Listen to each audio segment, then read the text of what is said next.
Welcome back to Bison Overtime. I'm Malik Mitchell. Now I'm Mentzel. And we are back for another week of an episode. Now, let's kick this show off the way we know how. Football! So, NFL, things got spicy over the weekend.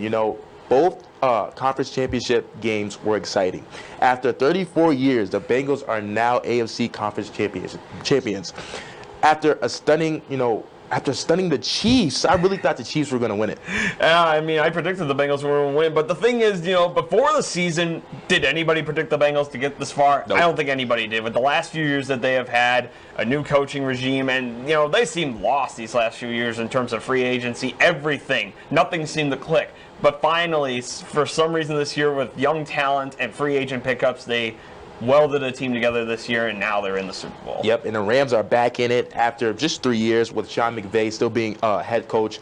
And after defeating the 49ers, hopefully he can do a better performance in the Super Bowl than scoring 3 points against the Patriots. The thing is for the Rams this year, they kind of built this year up to be an all-in year. They gave a huge contract to Stafford. They signed guys like Von Miller, Odell Beckham Jr. mid-season. So this is really kind of it for the Rams. If they don't get it done this year, they got a lot of dead cap in the offseason. They don't have a lot of draft picks coming up any of these few years, so this is it for them. So they need to show in front of their home crowd, too, that they can win the Super Bowl. Okay, let's dive into these two games. So starting out with the Bengals versus Chiefs. Now, I know you mentioned on past episodes that the Chiefs are inconsistent, but in this game, they came out fast and they scored points. They scored the opening drive.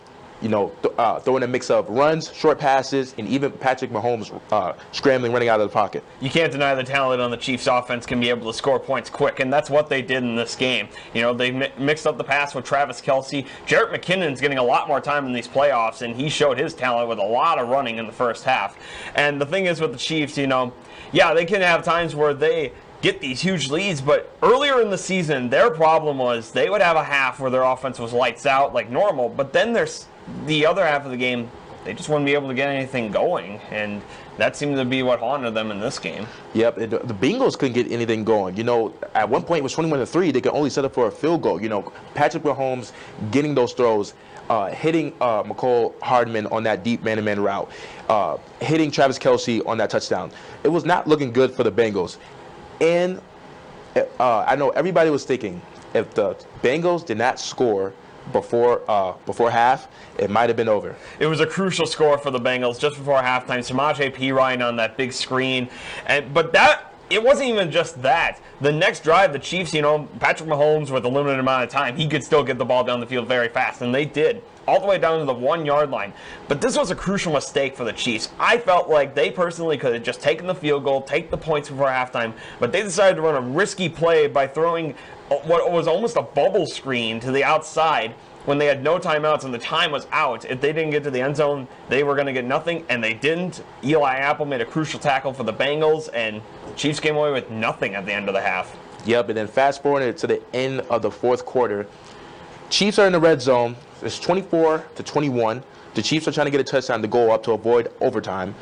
Jackson Mahomes just essentially chokes. To me, it wasn't his character. He's the type, if he's in the red zone, everybody knows he's getting that touchdown. It's going to be a touchdown. And then he gets sacked twice, one of them being a fumble. They have to set up for a field goal, overtime. The problem was in the second half, the Chiefs seemed to rely too much on the passing game, unfortunately. Jarrett McKinnon did a great job in the first half, and they didn't use him at all in the second half, which seemed weird to me with an 18-point lead, or with an 11-point lead.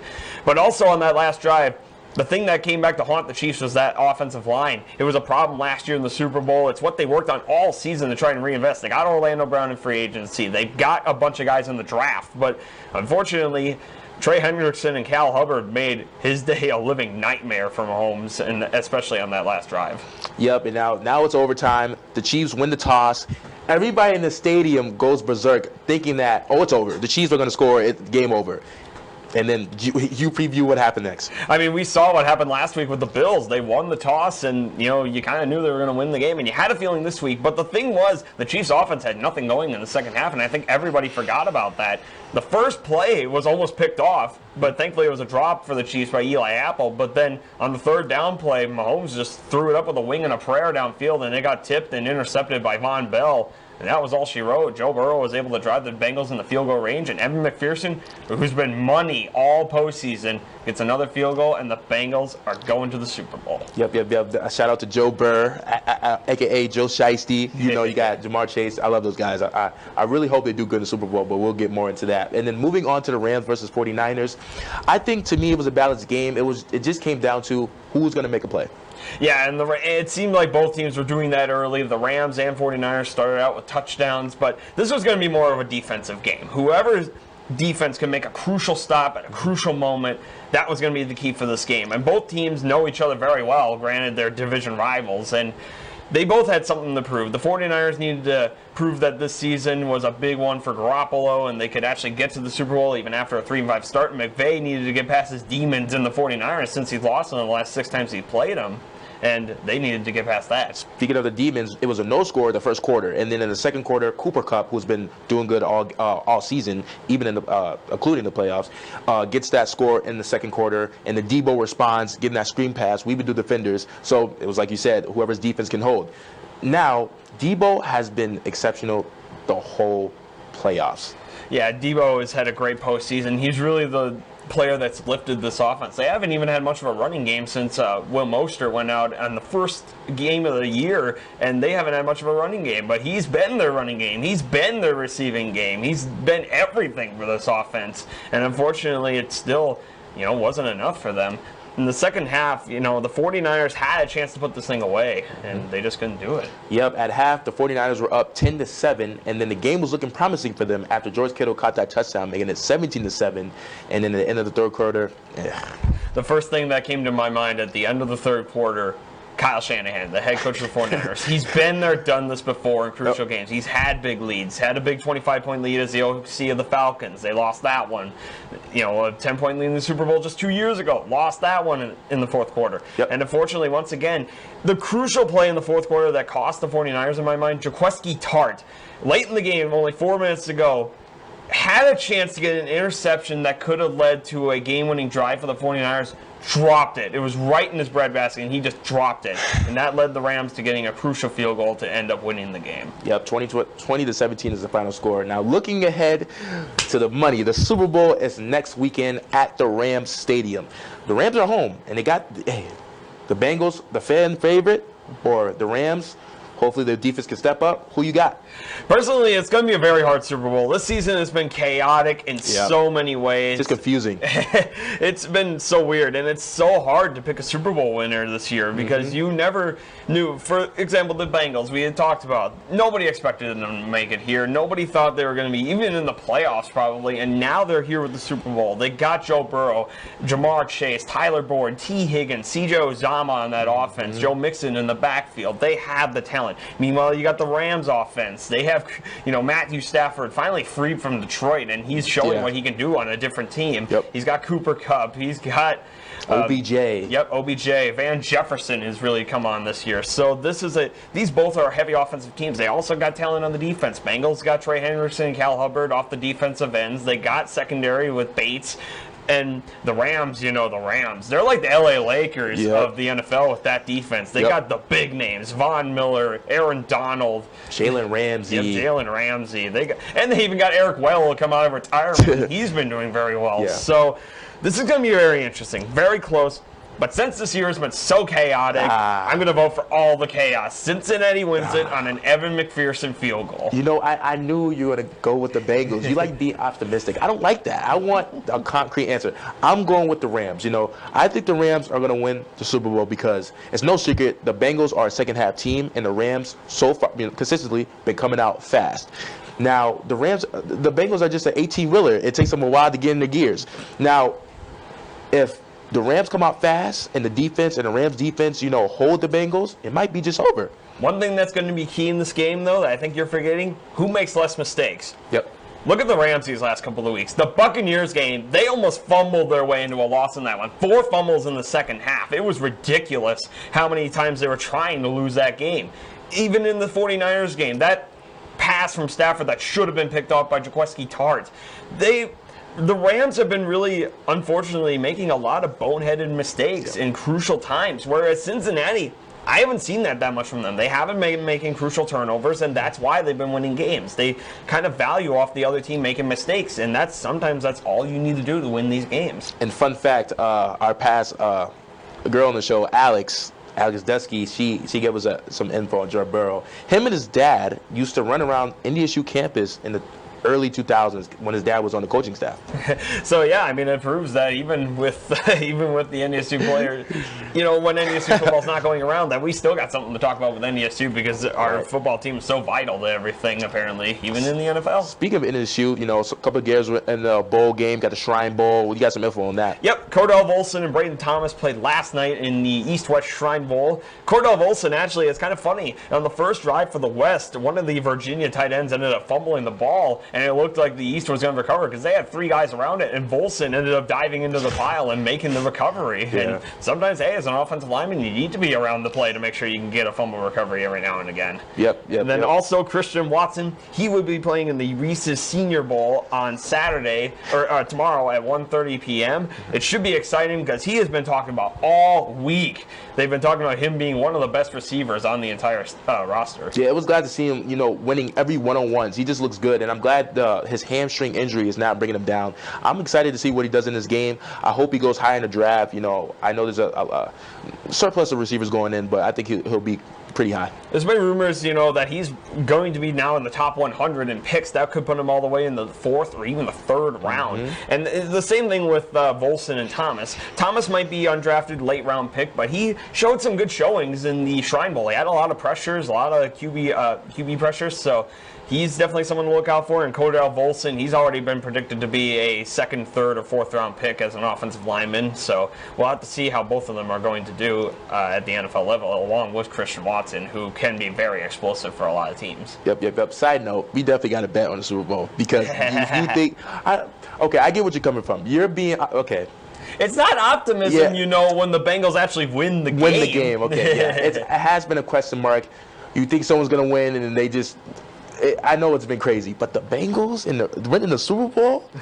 Nobody thought the Bengals were going to beat the Chiefs last week. No, I certainly. The thing is, this year's been so chaotic. There's been so many games that teams who are underdogs never should even be close in these games are winning these games. Mm-hmm. And why no different for the Super Bowl? Mm-hmm. Why not? With the Bengals' talent they have on the offensive side, why not get a Super Bowl to Cincinnati?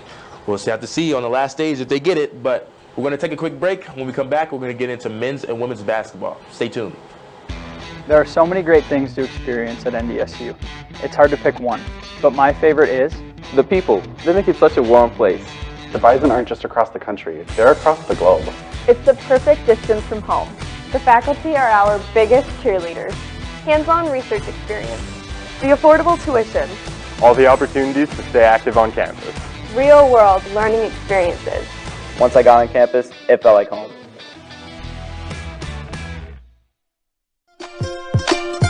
The NDSU bookstore has everything you need to show off your Bison pride. The bookstore can have you sporting green and gold wherever you go. It offers many different brands, sizes, styles, and selection so that you find exactly what you're looking for. Shop the NDSU bookstore and show your spirit today.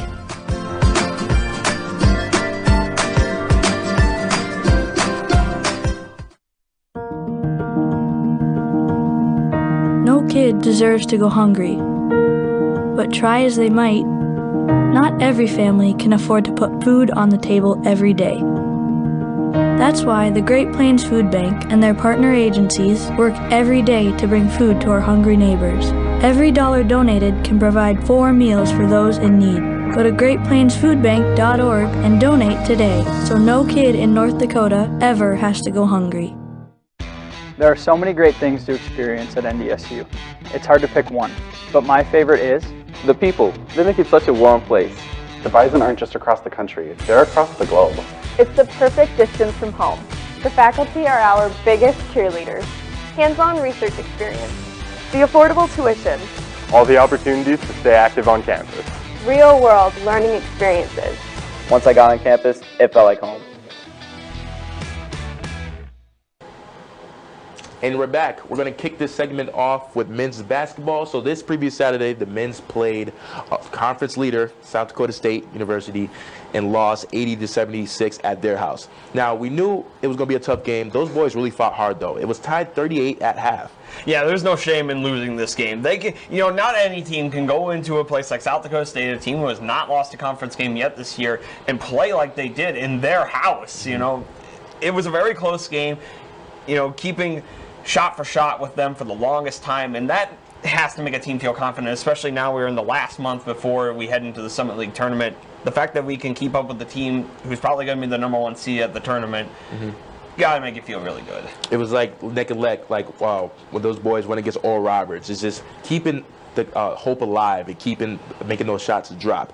It just came out in the last second of the game. SDSU went on an 8-point run, and we just couldn't get a shot to drop, and they ultimately came out with the victory. It's unfortunate. We had a few players foul out, and it seemed like the team just ran out of gas after that. And the problem is some of the guys who were on foul alerts were Rocky Cruiser and Grant Nelson, and that was a bummer when we lost both of them, because that's when an injury to Andrew Morgan really hurts the team. Because after that, you had no big players out there on the field, and that really hurt you it hurt the team heading into the final few minutes. Yep, Rocky Cruiser ended the night with 25 with 8 rebounds, and Tyree Edey had 13 points with 6 rebounds and 3 assists. Bowden Scumberg had 12 points with 5 rebounds in the game as well. And then yesterday, they picked back up, beating Omaha 71-64. The Bison had the upper hand, but weren't going out. Like, the Omaha wasn't going out easy either. NDSU blew a 10-point lead and went into the half just up by 3 points, 37-34. It was definitely not one of the greatest showings for the Bison. The Bison were only 5 of 18 from 3-point range, and they were 20 of 30 on free throws, and they also shot less than 50% from the field. Just an overall not a great night of shooting. Yeah, it was just inconsistency. The coach was livid, at one point. I don't know. Even though this team is 8th in the conference, that doesn't mean you let up the gas, No, and the thing is, and I've looked at the last few years that we played Omaha. Omaha has never been a team to, that we've never blown out. They always seem to play us close, and good for them. They, even though they don't have the greatest in terms of record, they definitely will always play a team close, and that's that's something that always happens in every sport. But the thing is with the Bison, having this kind of individual performance from us with 5 of 18, all this bad shooting that we had. It's not a great look, especially considering this is the ACA team. Any other team probably would have beat us that night, but and that's why I want to mention, if Omaha wasn't 8th in the conference, we wouldn't have gone out with that game. We would have lost, but we got the dub, so let's just be happy with that. Sam Griesel ended the night with 17 points with 9 rebounds and 2 assists. Tyree Edey had 15 points with 2 assists. Bowden Scumberg and Jarius Cook also both had 11 points each. Yep, so they're now 15-8 overall and 5-7 in the conference. Their next game is at home against Denver at 1 p.m. So Denver is 9-16 overall and 5-7 in the conference so far this season. They're ranked 8th now, so we beat them earlier in the season by 18, so this should be a win we can get away with. Yeah, this should be a game that we are able to win, and this is going to be a crucial stretch for this team. They have a busy week coming up this week. They have 3 games this week because of the fact that they had to reschedule the South Dakota game, so that game will be this week as well. So going to be a very busy week. It's going to prove how much endurance this team has to be able to play all these games, and like I said, we only got 1 more month to go before the tournament, so this is going to be a crucial stretch for this team, trying to get some momentum before March. Yep, and then switching gears to women's basketball, this previous Saturday they played SDSU and lost 76-60. One of the tougher matchups, obviously SDSU in both men's and women's program, they're just good.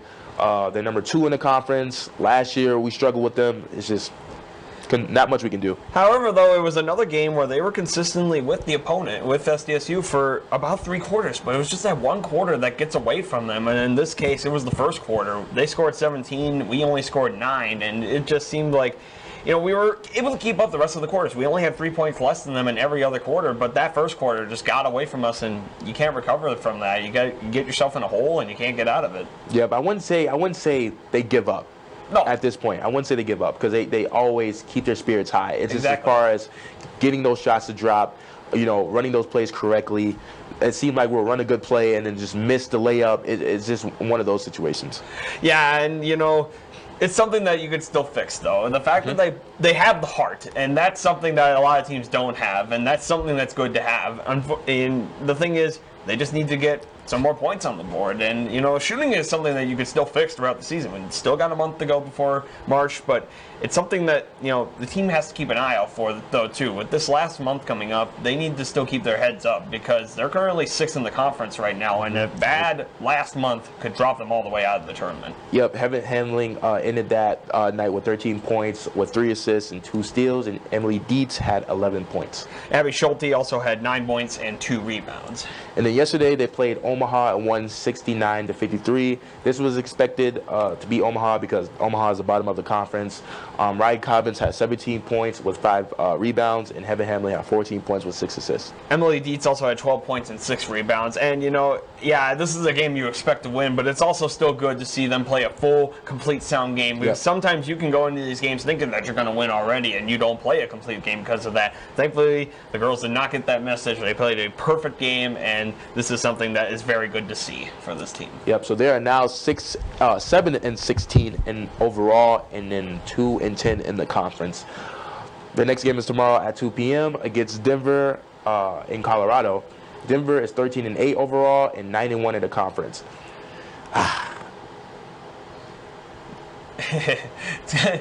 It's going to be tricky, yes, that's for darn sure. But, the thing is, this girls' team, once again, we just talked about it. They never get out of any games. They never let themselves get blown out. They always try to stay in the games as hard as they can. And that's something that, they can keep working on throughout the season because, you don't have to win a lot of these hard games to get into the tournament.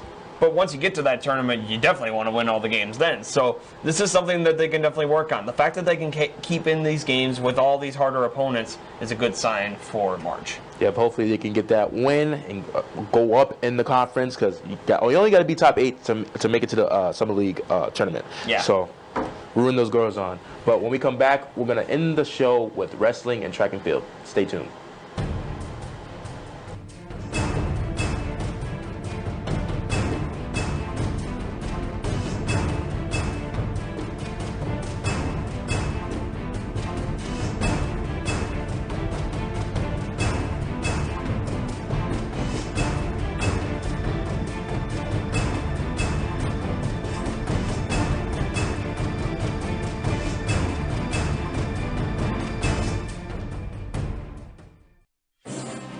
Founded in 1985, the Missouri Valley Football Conference has established a tradition of FCS football excellence.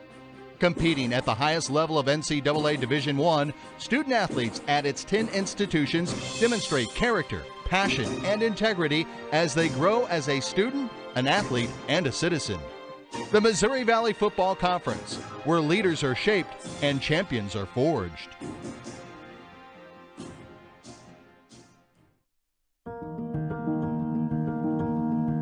No kid deserves to go hungry, but try as they might, not every family can afford to put food on the table every day.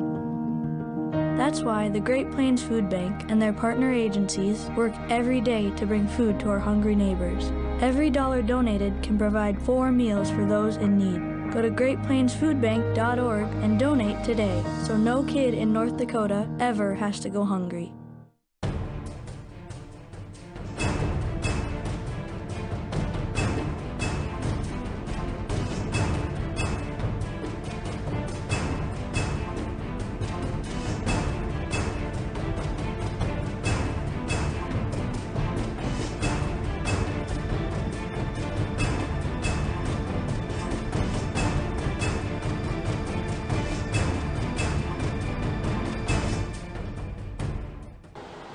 Welcome back. We're going to get into men's and women's track and field. This Saturday, both teams competed at the UND Open, and the throwers are at the Jack Johnson Classic.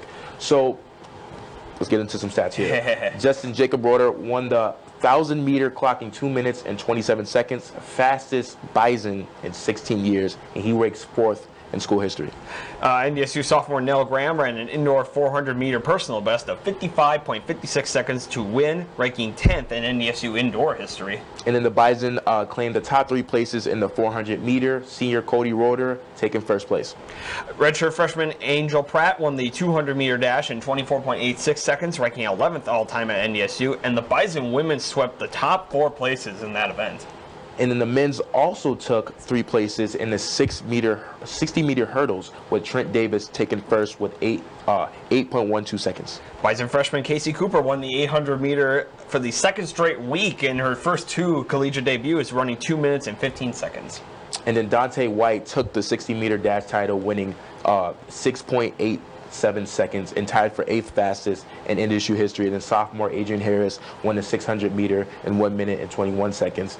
And then the men, they swept the top 4 places in shot put. And Trevor Otterdahl, who's been doing good since last year, also won the weight throw with a mark of 21.61 meters. He's now 9th in the NCAA performance list. Definitely can't deny those Otterdale boys.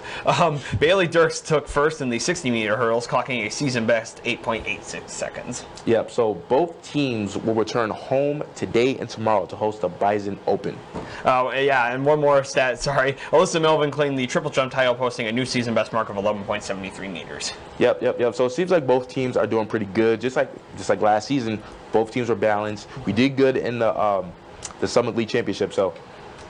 Everybody talks about football with NDSU, and they think that football's the premier sport. I don't know. Track and field's kind of up there. You look at the history of all the people who've played track and field at this university and how they've gone to like Olympics and stuff like that. So I don't know. Track and field's kind of got to be right there with football as the top sports at the university. Yeah, I think it's just, they won't talk about it as much because football is just big here. It's just a football town. That's just, it is what it is. Yes, absolutely. But you can't deny the talent that track and field has year in and year out. Definitely can. And then moving on to wrestling, this previous weekend they bounced back after beating West Virginia 39-9 and the Air Force Academy 21-16.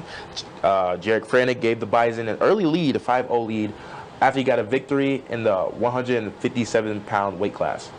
Yeah, these 2 matches were just a monster turnaround for the team. This team hadn't won a conference match yet this entire season, but thankfully they swept the weekend against 2 Big 12 opponents, and this was just a huge, huge weekend for the team.